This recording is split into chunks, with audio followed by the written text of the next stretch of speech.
उन्हाळी वाळवणीचे पदार्थ करत असताना या 15 टिप्स नक्की बघा. पहिली टिप्स आहे की बटाट्याचे वेपर्स जर तुम्ही करत असाल त्यावेळी बटाटे रात्रीच पाण्यात भिजत ठेवायचे, त्यामुळे सकाळी त्याची साल पटकन निघेल.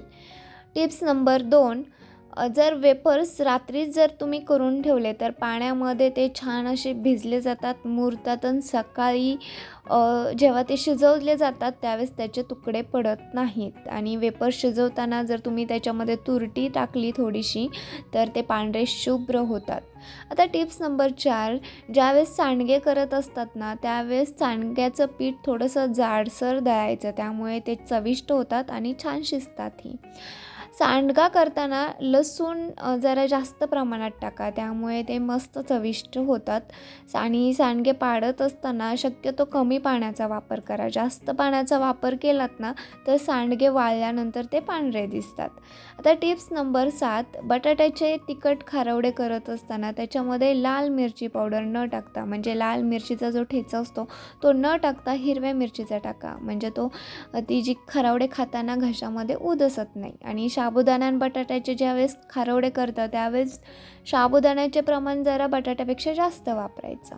आता टिप्स नंबर 9, कुरडई करण्यासाठी जुने गहू वापरायचे, त्याच्यामुळे जास्त प्रमाणामध्ये चीक निघतो. आणि टिप्स नंबर 10 की कुरडईचा चीक घट्ट शिजवायचा, त्यामुळे कुरडई छान फुलते आणि तोंडात टाकलं की लगेच विरघळते. टिप्स नंबर 11, कोणतेही उन्हाळी पदार्थ 2 ते 3 दिवस छान उन्हामध्ये वाळवायचे. आणि कोणतेही उन्हाळी पदार्थ करताना मिश्रण जर घट्ट झालं असेल तर त्याच्यात नेहमी गरम पाणी ओतायचं, थंड पाणी टाकायचं नाही, गरम पाणी टाकून ते सैलसर करायचं.